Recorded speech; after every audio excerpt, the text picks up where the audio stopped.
Hello, ഇന്നത്തെ നമ്മുടെ recipe white sauce പാസ്തയാണ് കേട്ടോ.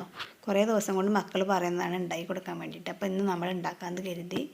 അതിന് വേണ്ടിയിട്ട് ഒരു പാത്രത്തിൽ കുറച്ചധികം വെള്ളം തിളപ്പിച്ചെടുക്കുന്നുണ്ട്. അതിലോട്ട് 2 കപ്പ് മക്രോണിയാണ് ഞാൻ ചേർത്ത് കൊടുക്കുന്നത്. അതിലോട്ട് ആവശ്യത്തിന് കുറച്ച് വെളിച്ചെണ്ണ ഒഴിച്ച് കൊടുക്കുക. അത് ഒട്ടി പിടിക്കാണ്ടിരിക്കാൻ വേണ്ടിയിട്ടാണ് കേട്ടോ. പിന്നെ കുറച്ച് പാകത്തിനുള്ള ഉപ്പ് കൂടെ ചേർത്ത് കൊടുക്കുന്നുണ്ട്. നന്നായിട്ടൊന്ന് വേവിച്ചെടുക്കാം നമുക്ക്. ഒരുപാട് അങ്ങ് വെന്തുടയൊന്നും വേണ്ട, ഒരു 90% വേവിച്ചെടുത്താൽ മതി. അതിനുശേഷം നമുക്കത് ഊറ്റിയെടുത്തിട്ട് ഒരു പാത്രത്തിലോട്ട് മാറ്റിയെടുക്കാം.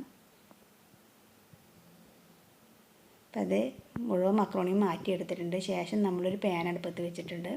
അതിലോട്ട് 1 ടേബിൾ സ്പൂൺ ബട്ടറാണ് ചേർത്ത് കൊടുക്കുന്നത്. ശേഷം നമ്മളൊരു 3-4 അല്ലി വെളുത്തുള്ളി ചെറുതായി കട്ട് ചെയ്തതാണ്, അതൊന്ന് ഇട്ട് കൊടുക്കുന്നുണ്ട്. അതൊന്ന് ജസ്റ്റ് ഒന്ന് വഴറ്റിയെടുക്കാം നമുക്ക്.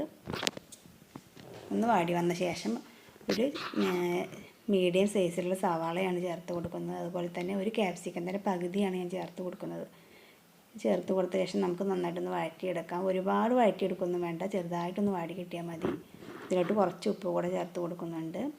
പിന്നെ നമ്മൾ ചേർത്ത് കൊടുക്കുന്നത് കുറച്ച് കുരുമുളക് പൊടി, അതുപോലെ തന്നെ ചതച്ച മുളകുമാണ് ചേർത്ത് കൊടുക്കുന്നത്. ചേർത്ത് കൊടുത്ത ശേഷം നന്നായി ഒന്ന് മിക്സ് ചെയ്ത ശേഷം നമുക്കിത് മാറ്റി വയ്ക്കാം.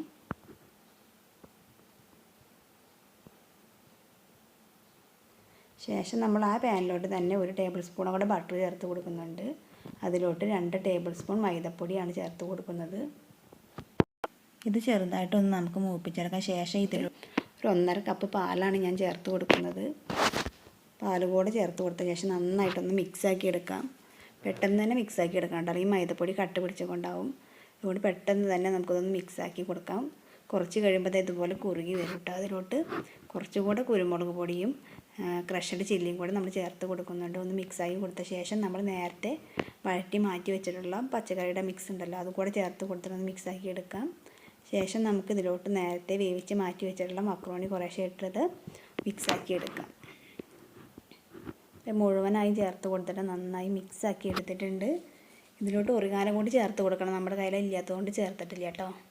അതില്ലെങ്കിലും നല്ല അടിപൊളി ടേസ്റ്റാണ്, അടിപൊളിയായിട്ടുള്ള മക്രോണിയാണ്. അപ്പോൾ എല്ലാവരും ഇതുപോലെ ഒന്ന് ഉണ്ടാക്കി നോക്കട്ടെ, നല്ല സൂപ്പർ ടേസ്റ്റാണ്.